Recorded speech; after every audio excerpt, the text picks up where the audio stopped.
Core master power. Got him. David, can you hear me? Yes, I hear. Okay. Rebalancing the 5 screen, because it is a very sort of complicated sort of process. Other than just running pink noise from maybe generate from here, or even if go to the computer. So pink noise is generating. So I'm just monitoring on this decodering first from my left, center, and center.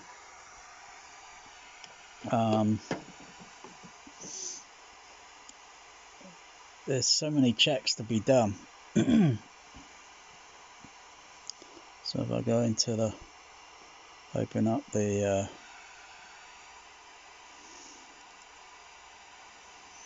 levels on the, because as the decoder's set, so if I switch there, goes bam, it goes over the center, but the tone that I'm seeing on the RTA is just a little bit, so it's got to be adjusted, because they're all the same HF horns, same compression drivers.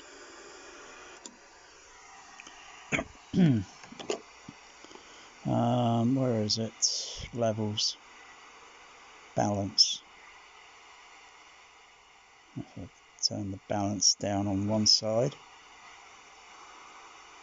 or hang on, let's just put it back equal level. If I turn this one down, sound pan shifts. It's getting it to float.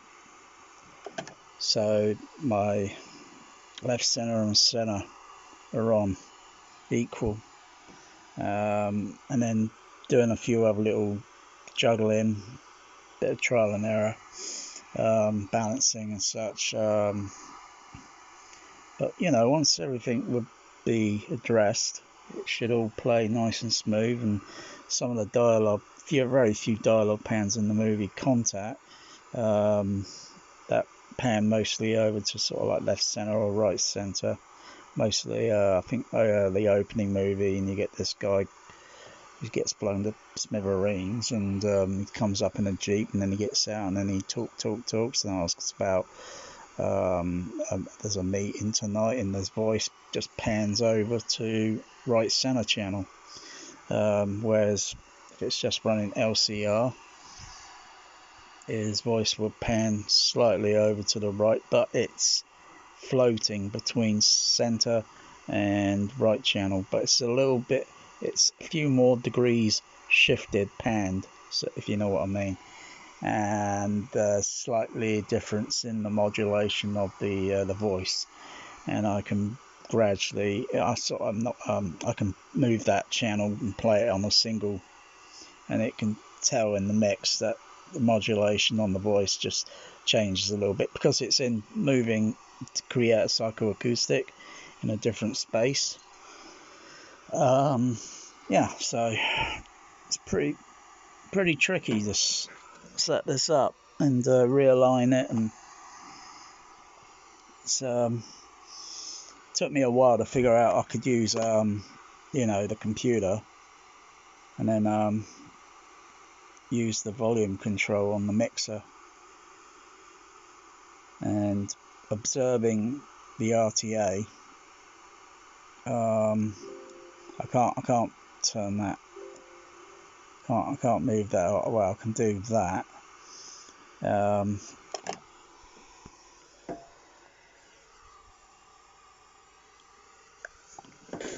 So if I pan put over,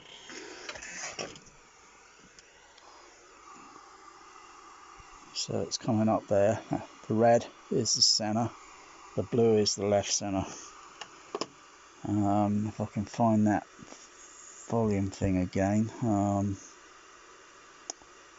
I'll bring it up again. It's a little bit awkward to see, so I'll move that there. Not sure if I can move that up there. Oh yeah. And then adjust the level. You can see the levels going up and down. So I know there's too much level going over to left center, and I've got to balance, get it all balanced and so forth. It takes a while to do it, kind of counterbalance, juggling. So it's kind of like that. So I've got to get it tilted at the right angle. Yeah, and a little bit more than that, because because my screen speakers are so tightly placed together, because it's a very small room. If I would, I suppose, going back to JBL Control 5s, they're smaller size, and so therefore they ain't going to take up much width as a cinema speaker. And what are you doing, Bear? Come on. So they wouldn't take up much space, and still you get these problems that when listening is like a